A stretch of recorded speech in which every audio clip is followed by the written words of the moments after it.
Laurie White, president of the Greater Providence Chamber of Commerce, back with another edition of Chamber TV, episode 159. And today we are talking all things gaming. It's a fascinating industry. If you haven't done a deep dive into digital gaming and all the components of online gaming and lotteries, you'll be fascinated with what we have to talk about today.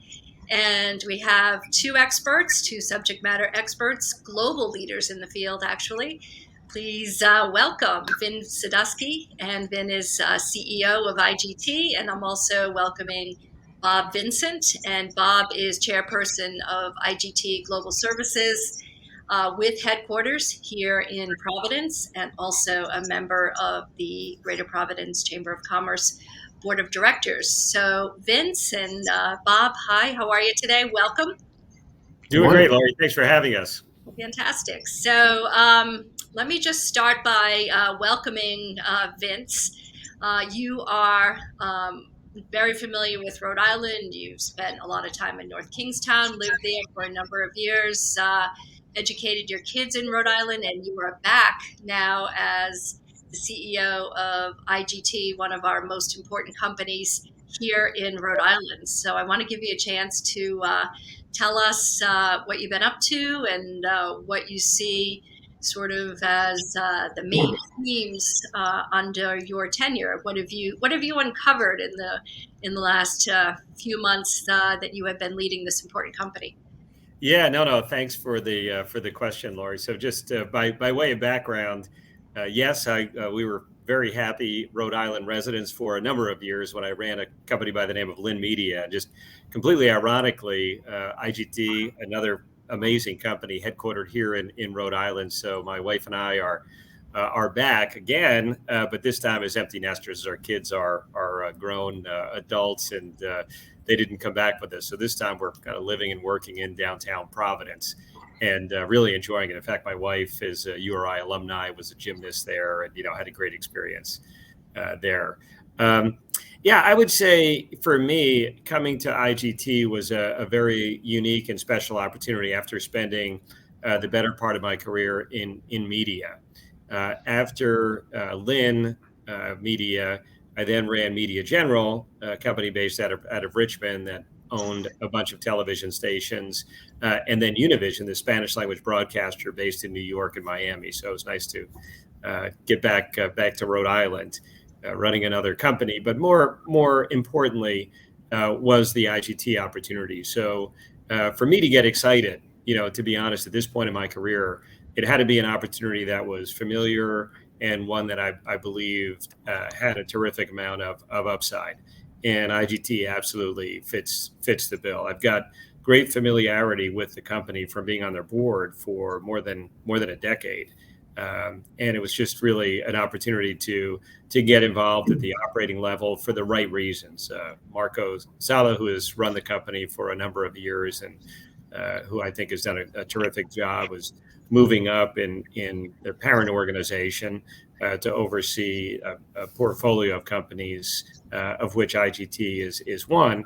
And there was really the opportunity to bring somebody in who had good familiarity with the company, as well as somebody who had run public companies before, had been involved in different transactions, and the management of people and all those great things.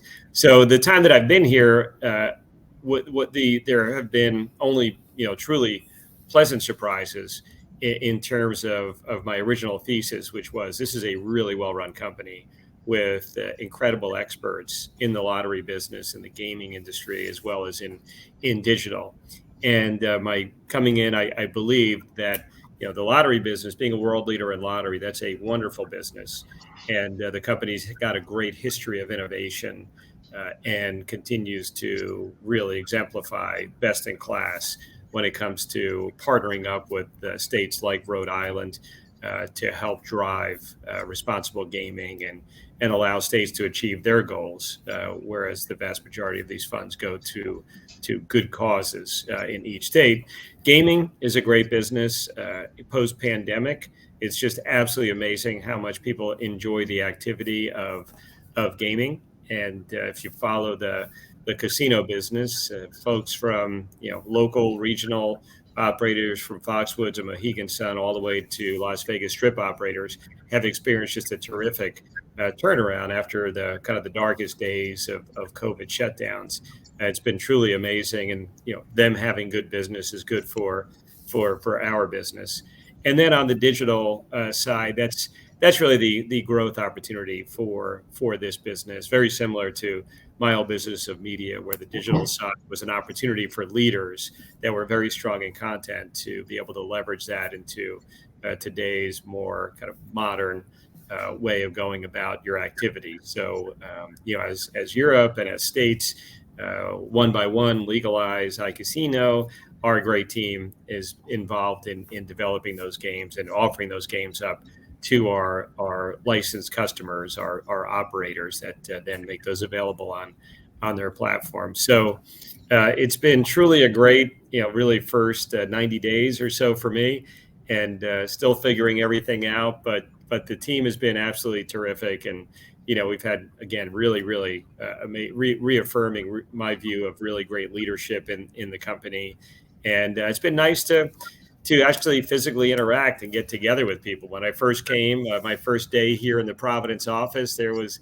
not a lot of people here physically, and we've begun to implement back to work, and we've had a couple of events in the company's offices in West Greenwich and here in Providence, where we've had hundreds of people physically interacting, and just to see kind of the joy of people who haven't seen each other, physically in a long time, really be excited to kind of rekindle those old friendships and in a nice work environment. It was, it's been really great. So I consider myself fortunate to be able to come in at this point in time, and hopefully we're all collectively moving in the right direction with the pandemic.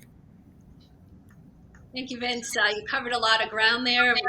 We talked about the shifting landscape of the lottery and the gaming industry. We talked about how IGT is such an important component and partner with the state, with gaming revenue being the third largest source of revenue for Rhode Island. We talked about coming back into the office and the degree to which the coronavirus has created new opportunities for your industry. And earlier last week, we were talking with Bob about the great camaraderie of the IGT staff and how you all came together last week, and the energy in the room was really palpable.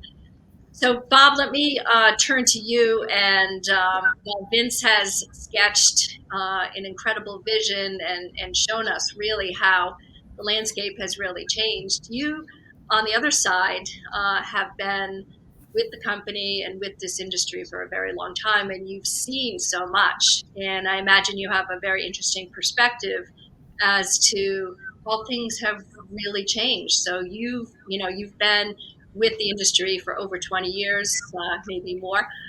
So give us a sense of, the before and the after, if you will. It's very interesting. When I first started with this company with Legacy GTech, as many people still call our company here in Rhode Island, lotteries were new, growing rapidly, and really every state was initiating new. We were launching 5 projects a year sometimes, which are pretty substantial and a lot of work, but created a culture within the company. As we went through the pandemic, it was really interesting to see people rediscover lottery. And that's across the country, across the world.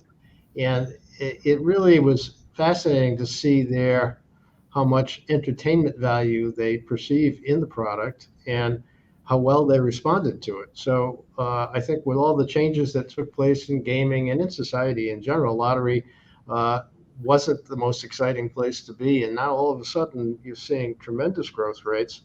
And that's been sustained outside of the pandemic. So yeah, when the pandemic was around, lotteries never closed, and they were still available to play, and people responded to that, but they've stayed with it. So the growth rates probably won't be what they were in the pandemic, but the base from which we're growing that is really exciting, and I think Rhode Island will be the beneficiary of that.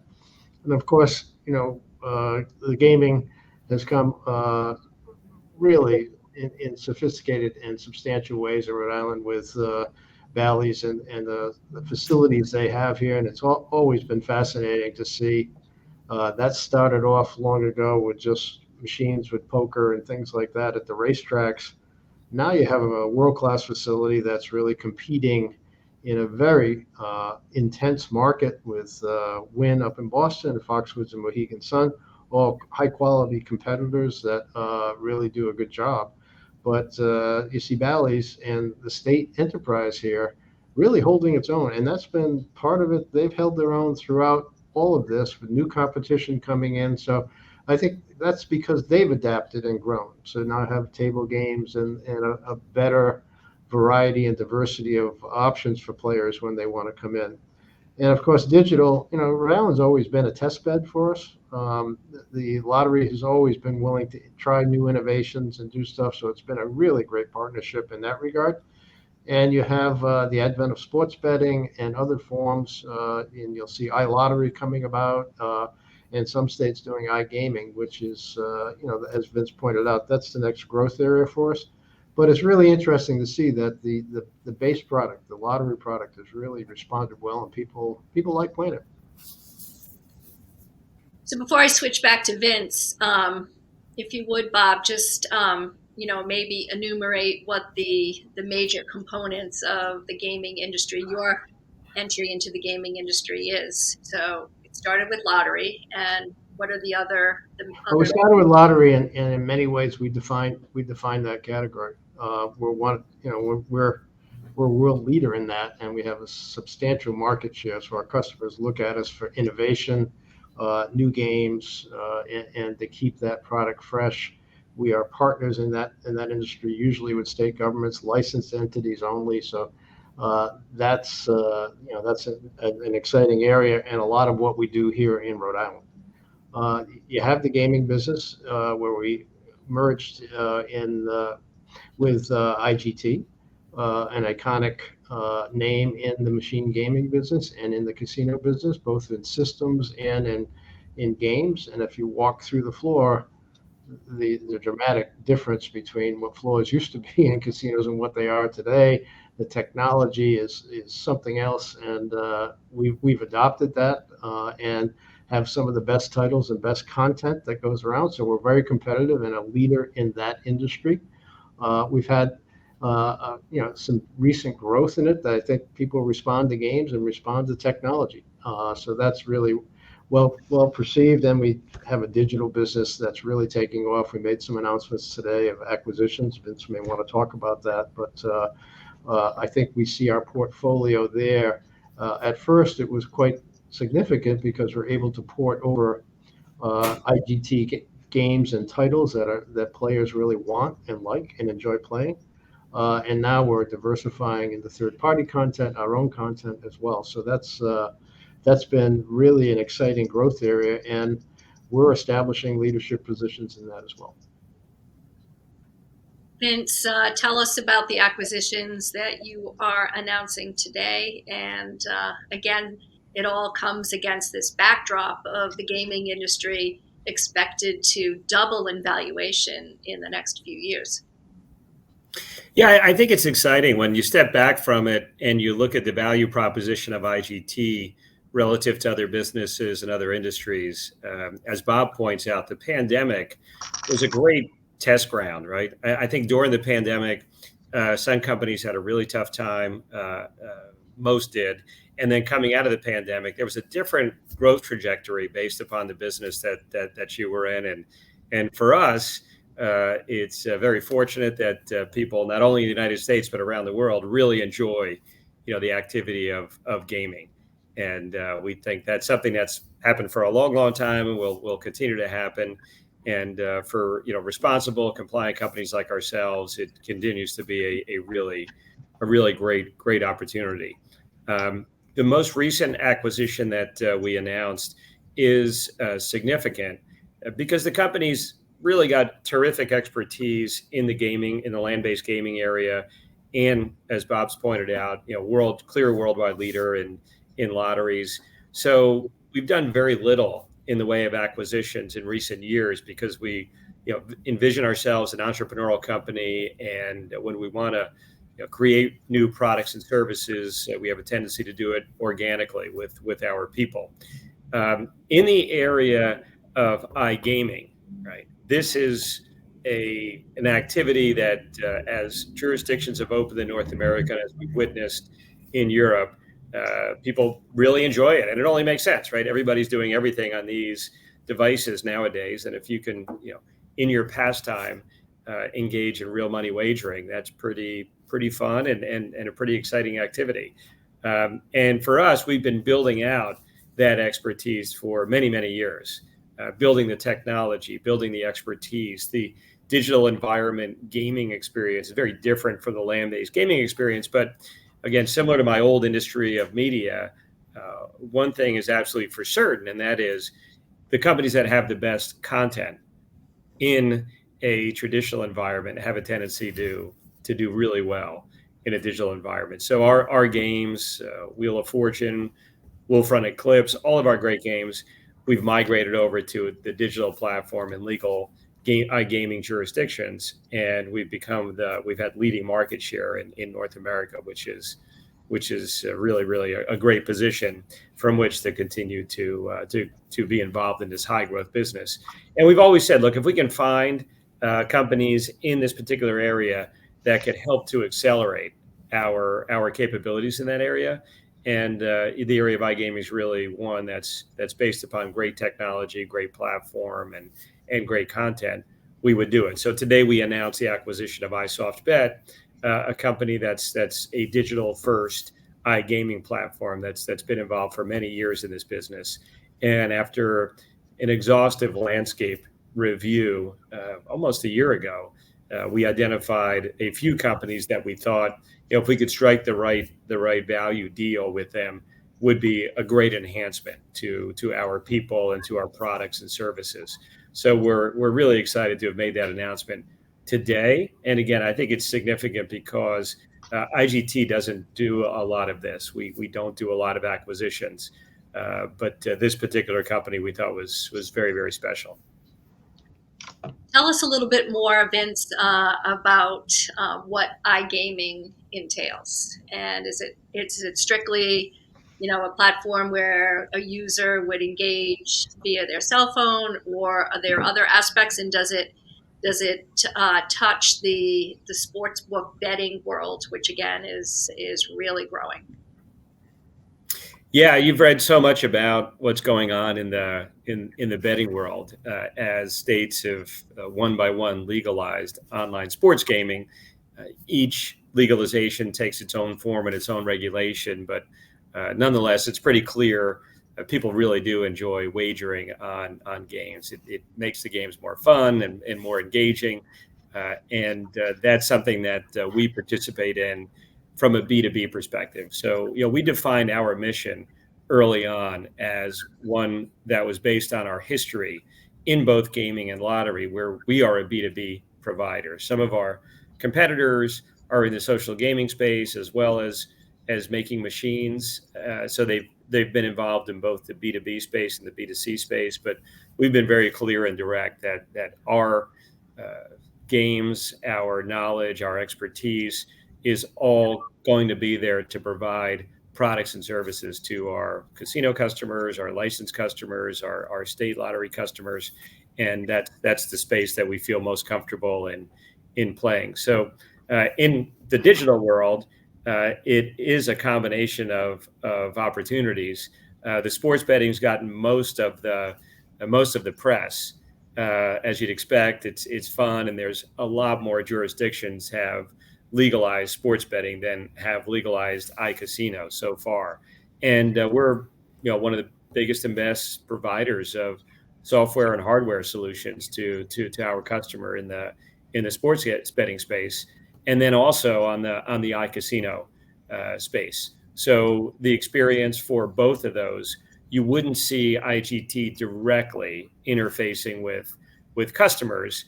Our customers, we provide the hardware and software, and then they have their online sports betting and they have their iCasino apps, and we power those or provide content or provide the different odds making that go into the sports betting process and products. So any one of a number of things, we are there and there to support and available for our customers. But it's exciting space as you think about, again, people's activities really do center around virtual, and to actually physically get to a casino to make a wager or to place a land-based game is a great experience, but not one that people can engage in all the time, especially with concerns around COVID.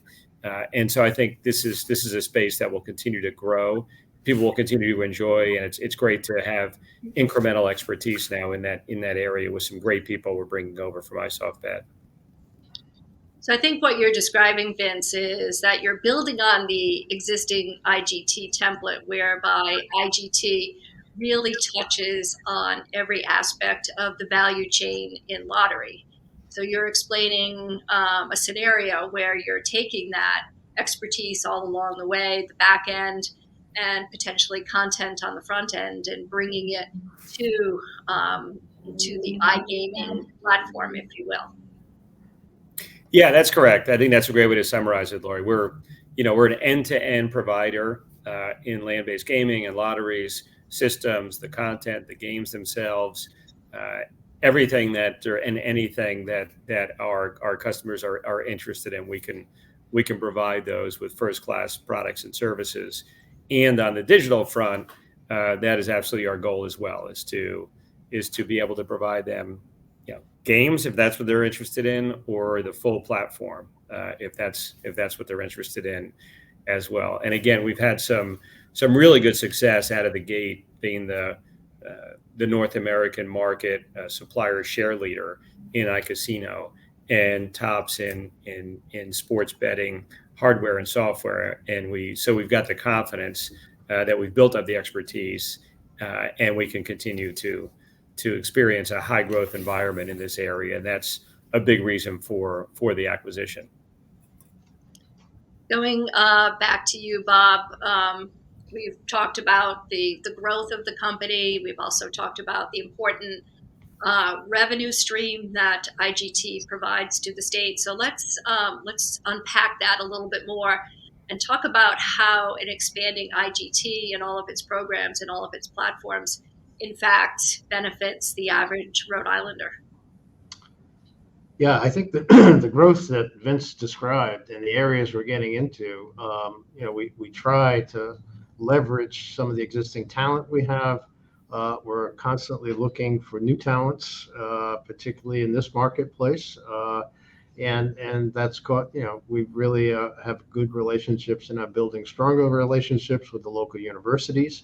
So that we're sponsoring kids while they're studying and hopefully employing them afterwards, providing internships, things of that nature. We've always been a leader, particularly in responsible gaming throughout the country. That's sort of comes with the territory, that you need to do this in a way that makes certain that the games you're putting out there are responsible and people are using them that way. So we've always had a leadership position there. And a lot of that flows out of what we do here in Rhode Island. Our new partnership with the state that's for the next 20 years. I was around when the first deal was done. I didn't think I'd be around for the second one, but here we are. And really exciting. We're agreeing to increased employment levels, increased wage and salary levels. And that all really plays pretty well for our partners here in the state. And our community partners as well. We have more people involved. As we have more people, we encourage our people to get involved in community activities. We follow them with some resources and acknowledge that they're there. So, IGT has always had a strong presence in this community. And I think that's the two aspects of that. One, we do reach out. We're part of the community. I think that came through loud and clear in all the activities we had around our securing a 20-year extension to our existing relationship. People are in every city and town and every community, and they're involved, and their families are involved. So that's encouraging. I think is the other thing that's there, and Vince perhaps could talk about it some more as well, is that we are one of the most stable and solid companies in the gaming industry when it comes to our financial base, the foundation of which is been secured and grows rapidly. We're approaching investment grade quality on the bonds we have and the like, and I think that's good for the state. The state needs to know that they've got a partner that can bring them the kind of innovation, that invests in innovation, that invests in people, and we're doing a good deal of that. And I think that's an important thing for our state leaders, and they certainly are aware of it and understand it, and we appreciate that. Vince, strong, stable financial position. You've seen it as chair of the audit committee before your tenure as CEO. Why is that important to the average consumer? Yeah, I think it's a great business model the company has, in that there are not a lot of large, especially truly international companies, based here in Rhode Island. So we generate our revenue from all over the world in our three business lines, and we are based here in Rhode Island, and I think that's pretty special. To have a solid employee base, to have a solid balance sheet, as Bob points out, really gives us the opportunity to not have to engage in any kind of short-term cost exercises, as I've seen many companies do, especially in today's world, where you've had a lot of companies exchange hands. They've gone through control changes. They've been bought out by different groups,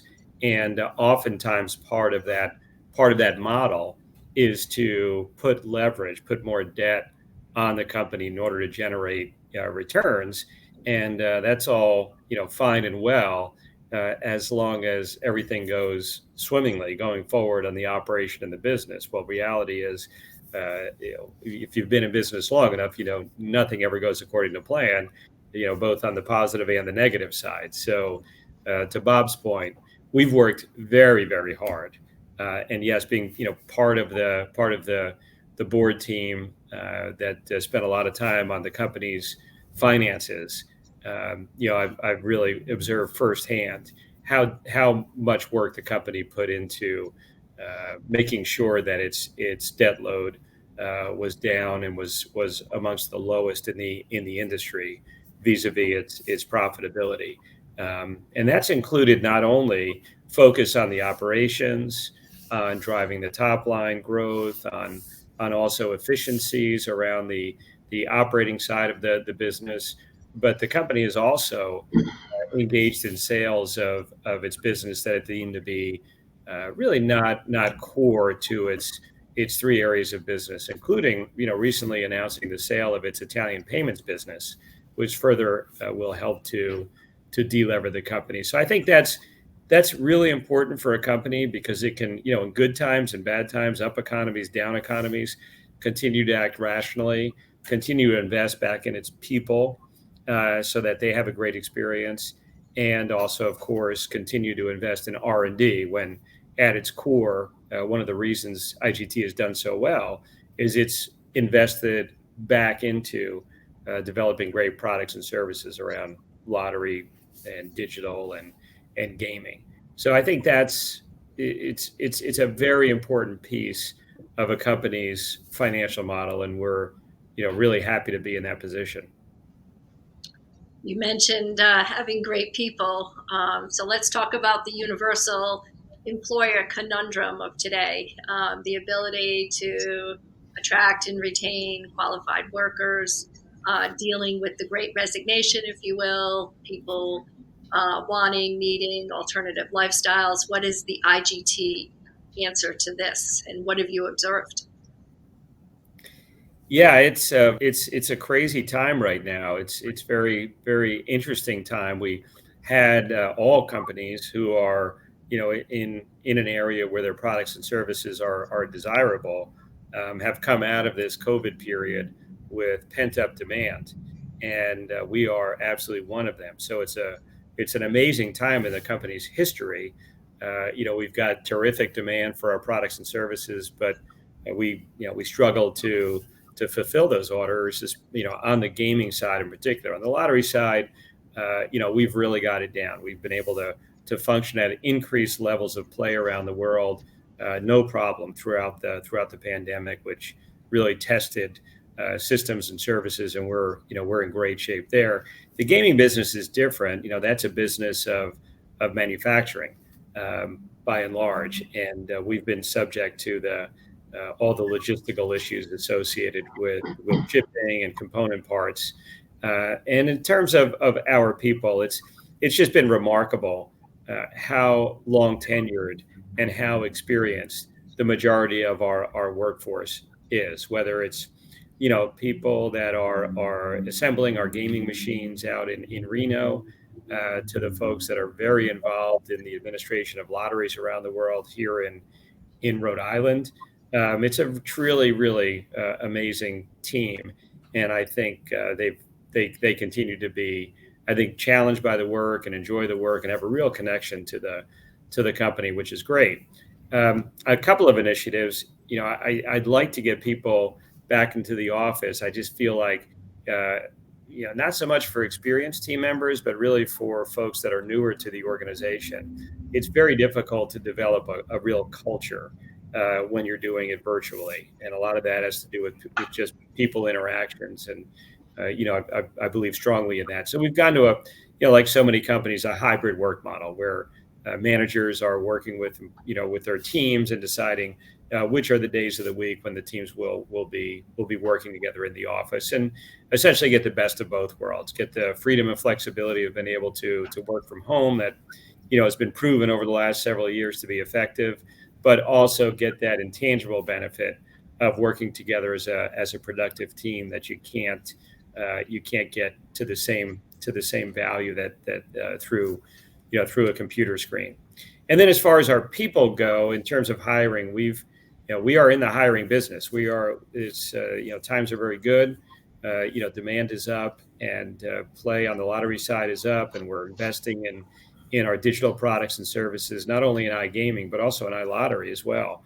And, that we are competing for talent, not only within our own industry, with our own competitors, but adjacent industries, video gaming, technology.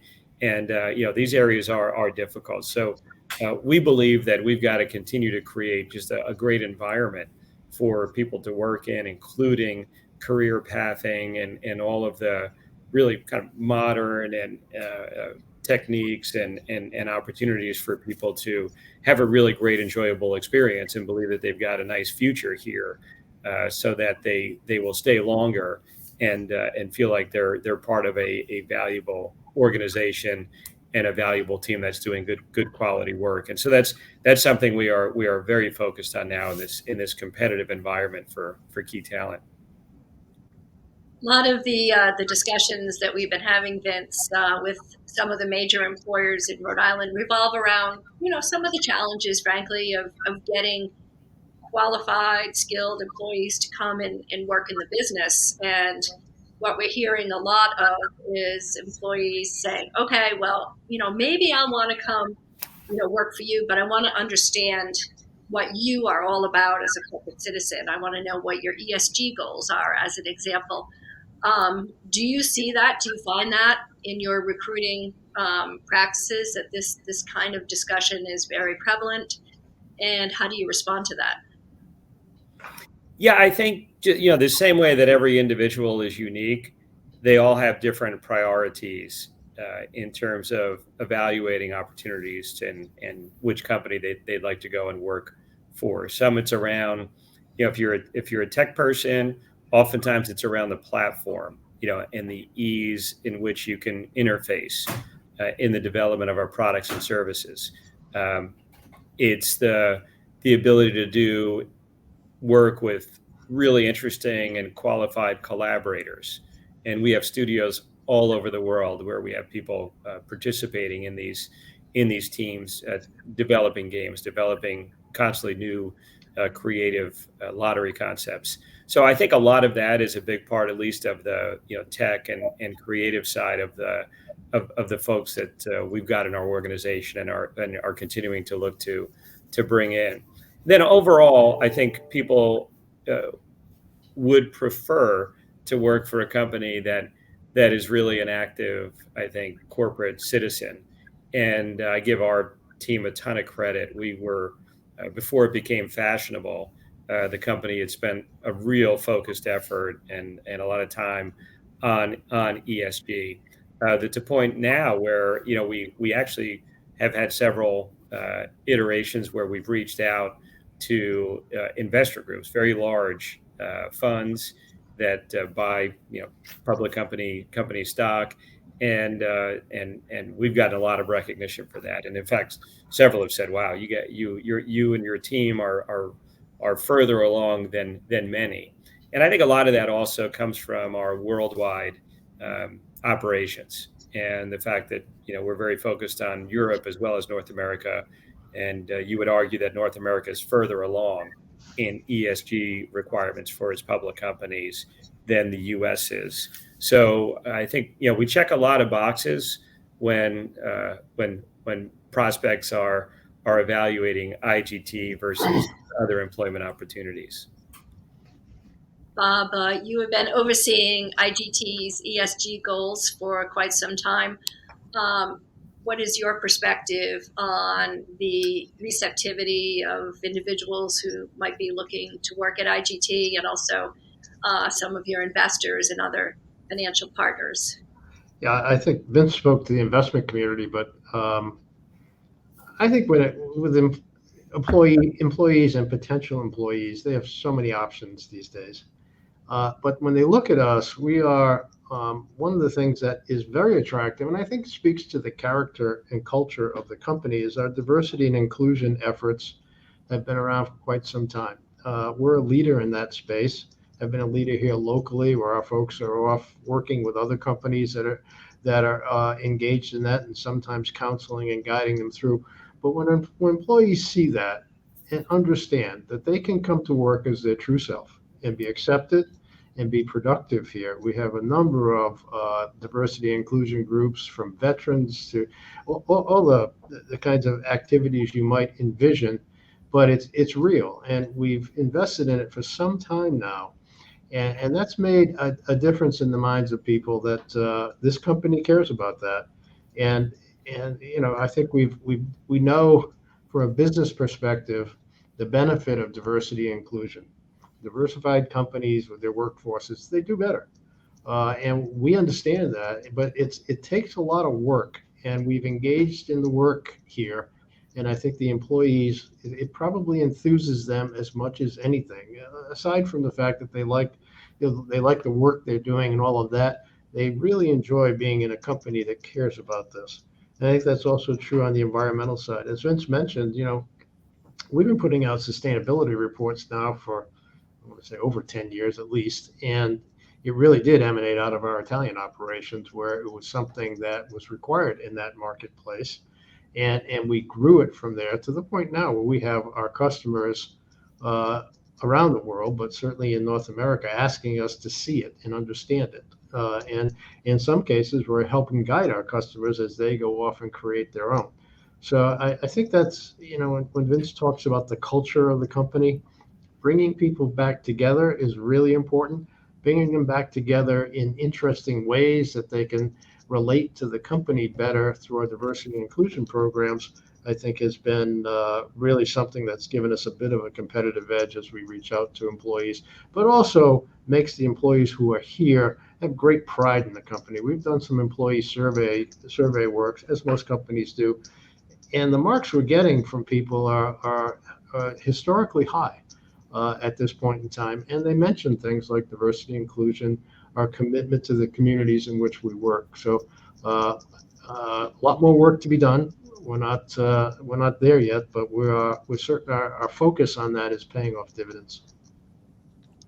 So you may be one of the companies at the tip of the spear relative to bringing employees back, having a large scale employee gathering Bob, tell us about the excitement of last week at the Omni. Gee, we had about 350. Well, the week before, Vince had a town hall down in West Greenwich that had a couple hundred people at it, bursting at the seams. We don't have spaces for that large gatherings any longer, but we're at the Omni and brought people together. And the governor was there, and he walked up to me. He said, "Oh my God, there's a buzz in this room that I'm so excited to see." We've never really, we've lost track of that a little bit as we've gone to the virtual world. People were excited to be there. One, to celebrate the effort we made here in Rhode Island. Everyone contributed. You may recall, we had our employees march up from this building to the State House and literally occupy the State House during some of the hearings. So they all contributed and felt they contributed to that success. So we wanted to say thank you to them, thank you to the state leaders who we invited to come along. But boy, I mean, I know Vince noticed it as well. The room was really buzzing, and it was really great to see. So I think there'll be a lot more of that. I think companies will be coming back downtown, and they are. I know we're not unique in that regard, but everybody's been cautious. I think appropriately so. But now we're coming back, and that creates a new energy that's really exciting. Vince, I imagine between the West Greenwich Town Hall and the event at the Omni and interacting with our state's leaders, a real great shot in the arm for you. Vote of confidence, really got the juices flowing in terms of the mission at hand. Yeah, no, absolutely, Laurie. I think you summed it up well. It's again, I feel like I've been very fortunate to come to the company at this point in time for several reasons, and that is one of them. Would have been a little bit lackluster coming into the company in the middle of the pandemic and not getting a chance to meet anybody and trying to manage the company 100% virtually. That would have been terrible. So with this I think significant improvement in the business environment as a result of the improvement in our COVID situation, nationally and internationally, I feel very fortunate. So being able to come in and help host a couple of events that have a lot of meaning to people, and seeing people kind of hugging and interacting and so excited to catch up really does reinforce the culture and reinforces the joy that people have in a work environment where they feel like they're working in a great place with a company that's going somewhere, and very importantly, have really great interpersonal interactions. And so getting back on airplanes for me and getting out really my first month and meeting with lottery directors and CEOs of casinos and slot directors on casino floors from Miami to Las Vegas. These are all things I would not have been able to do had I started a year ago. So I do feel very fortunate, and I think we're all very hopeful that we've turned a corner and we can develop a new norm of physically working together. We only have a few minutes left, but in listening to both you, Vince, and Bob, I think it's appropriate that I say that you could lead us in a masterclass, if you will, of leading a company, being entrepreneurial, being innovative, and really dialing into how to engage the customer or the potential customer. So let's pretend this is a masterclass. And what would you tell other business leaders, other business professionals about how it is that you have really been able to figure out what the next generation of customers wants from your products and services, and how have you been able to really take that in, imbue it in the culture, and be able to use that to deploy the next generation of tools and resources and games? So let me start with you, Vince.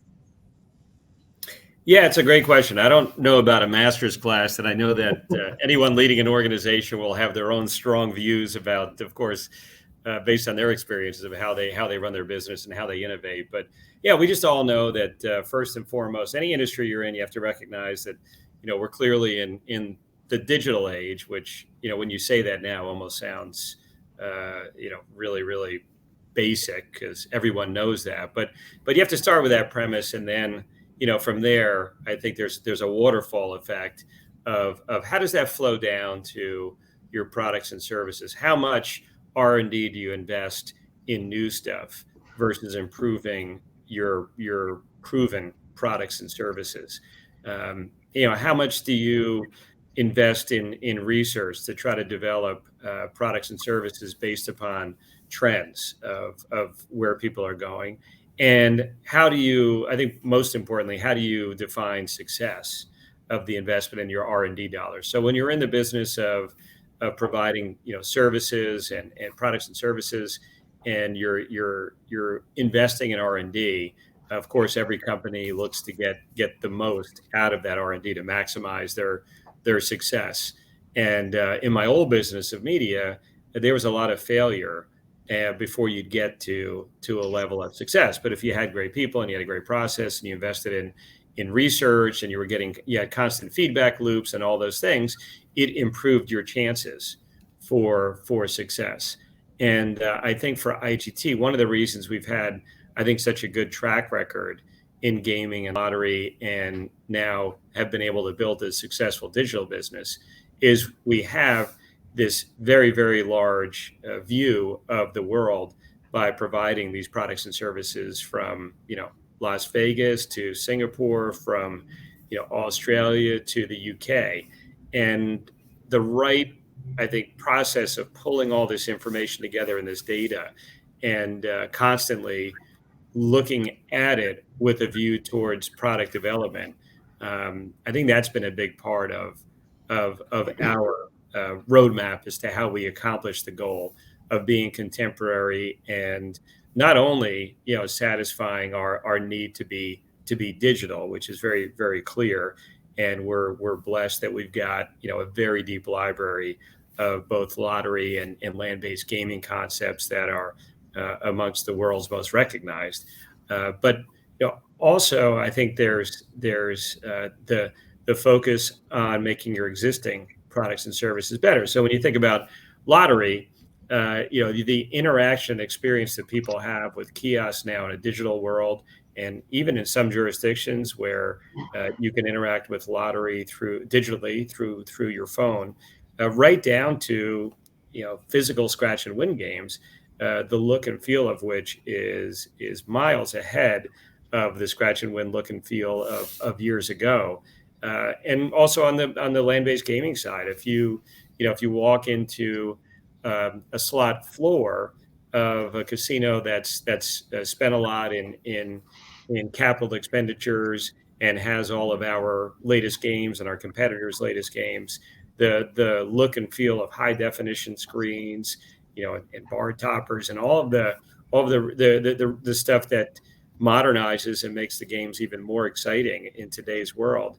Those are really important to our product refresh cycle to keep people very, very interested and maintain a leadership position. So it's a lot of things, but again, I think we're very fortunate given our market position that we obviously cannot be complacent. We have to continue to partner with our customers and engage in their feedback loops as well. But I think having a real bias to want to be the best, be able to build off of a great history and lineage in these great businesses, and always being a little bit uneasy about the what comes next and the need to continue to invent and refine the next games. I think that's what makes us a special company, and that's what will continue to drive our success going forward. You mentioned your large view of the world. I'm curious, are there any differences in the digital space between where the United States view of the world is different from, perhaps Asia and other parts of the world? Do you see a different view, if you will? Yeah, it can be.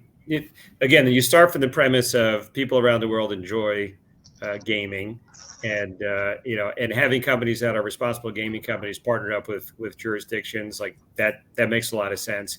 But then when you actually get down to the activity, it does vary quite a bit, both in game concepts, as well as odds making, and the digital aspect of it for sure. A lot of Europe, in fact, most of Europe, you've been able to engage in iCasino and sports betting for a long time, in some cases over a decade. And in the United States, it's been a recent phenomena of state by state legalizing sports betting and iCasino, which is great. I mean, we've got all these great learnings that we can bring to the states, and early indications are we've been pretty good at it. Is there still headroom, Vince, considering that the gaming industry in North America brings in more money than the sports industry and the movie industry combined? Do you still see headroom for that? I do, yeah. The pandemic, coming out of the pandemic, was a great indication of people really enjoying the experience and of being entertained with lottery and with land-based gaming. Being with some of our large casino customers around Super Bowl time, several of them mentioned they've had their best days ever, which is really, really amazing considering where the industry was just a year and a half ago in the midst of the pandemic, with virtually all facilities closed down. And then on the sports betting side, there's still a lot more states to go that have the opportunity to legalize online sports betting, and iCasino even more so. For as many states that have legalized online sports betting, not very many have approved iCasino. So I think we have many years of that growth ahead of us, and we see where states do in fact legalize it and support it. There's a ton of play, and you could argue some of these folks are already playing in ways that are not regulated and legalized in the state, but nonetheless they enjoy the activity, and I do think you'll see more and more states legalize that activity. So that's great. I mean, there's a lot of upside here in North America. As we're closing out, Bob, let me ask you to describe the longstanding relationships that IGT has had with our universities and colleges, particularly around internships and cultivating long-term business relationships with our academic partners. So if somebody's listening, attending one of our local colleges and universities, and they have found this discussion to be very provocative, what might they do to explore a long-term relationship through an internship with IGT? Thanks, Laurie.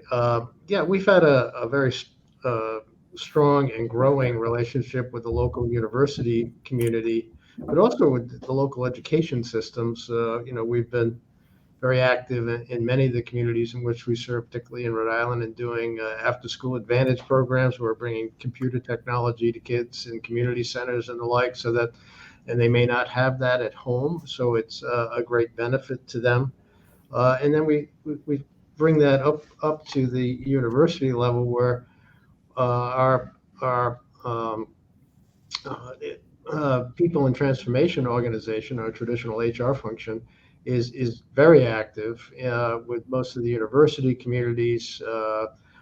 We're busy down at URI doing stuff there, and Johnson & Wales has really given us some excellent students, as does CCRI at a different level of entry into this. But CCRI is the community college is a great provider of talent. So, as we come out of the pandemic and people are in the office, it's much easier, I think, to have the more traditional internship experience where kids get to see and interact and understand. And I spoke at a class down at URI in the business school the other day, and many of the kids have never been in a business setting because they've come of age in all of this during the pandemic with virtual classes and virtual kinds of interaction with people. All has a place and is quite successful, as Vince mentioned.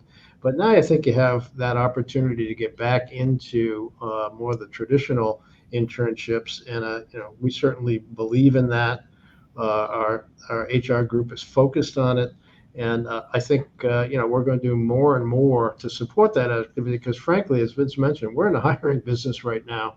And if we find talent here in Rhode Island, we can easily move the work here from some other location where we can't find people. So I think that's the great opportunity for the state and for the universities are here, that it's, we're looking for talent. We have exciting challenges for people.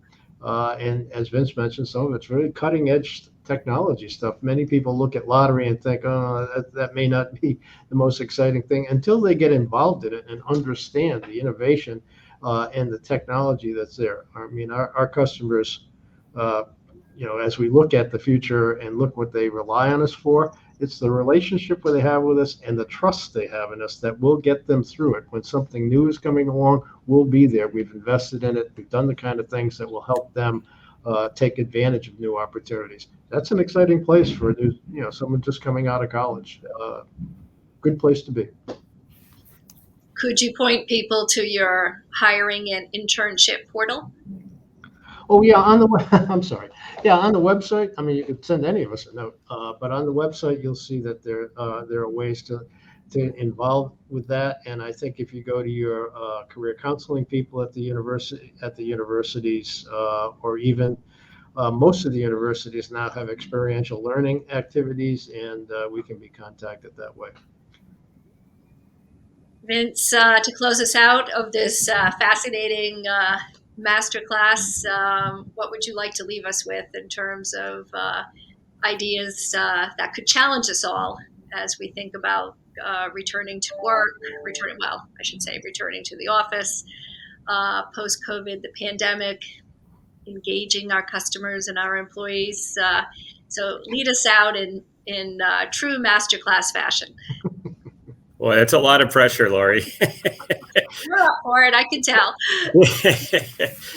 No, look, I would just say, in all my experience in business over decades of having the good fortune to run companies, public companies in particular, having an entrepreneurial spirit, I think, is really critical to avoid complacency and potential irrelevance and erosion of market share and the business. I think it's incumbent upon leaders of organizations to not only continue to drive that spirit in very tangible ways. And for me, it's getting very involved in the operations of the business and understanding and challenging objectives but also trusting that the people in the organization are subject matter experts and can have the autonomy and the flexibility to get to our overall goals in each particular area. And then recognizing in an industry like ours and so many nowadays, that we've really moved over to being one of a service business and an idea generation business, whether you're in banking or in tech or in gaming. And there's a very important lesson to be learned around treating your people right, ensuring that they are having a really good career experience. They feel engaged. They feel like they're making a contribution. And I think the more that you can really promote that and celebrate that activity within your organization, that's pretty important, because a culture is really developed as a result of the interaction of people and a tone set from the top. And when you're a large organization that has operations across the world, it's just not possible to, on a daily basis, spend a lot of time with large numbers of people. As much as I enjoy doing that, it's just not possible. So you have to, I think, really help to set the tone, help to set the objectives, and just to create a really good, strong atmosphere so that you feel comfortable that you're attracting a talent, a motivated group of people that really know what they're doing and have great expertise and are constantly challenging what's taking place in the organization. I think if you can do those things, it increases your chances for success in a very competitive business world. And also, I think it's part of that is being present as a company in places where people live and work. And for us, a big part of that is being here in the great state of Rhode Island, where we have our corporate headquarters and a huge presence. And when for any of us who have lived in Rhode Island for some period of time, this state, as much or probably more than many other areas, really embodies community, just because it's a small place, relative to places like New York and Los Angeles.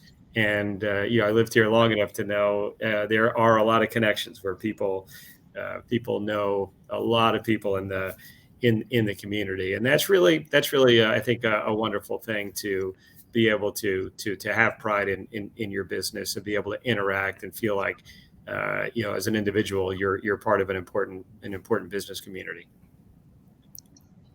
So that's amazing, fascinating advice that anyone can internalize. The whole notion of amplifying the entrepreneurial spirit within your organization, so that you ultimately don't become irrelevant and you forestall complacency. So I think everyone can think about that and what it means to their own business and their own industry. So thank you so much for that. We've been talking to Vince Sadusky, CEO of IGT, and Bob Vincent, who is the chairperson of IGT Global Solutions. We've had a wonderful 60-minute discussion. We've covered the landscape, and I want to thank both of you for taking the time to be with us and talk about some of your priorities. And again, Vince, we want to welcome you to the community once again in your new leadership role.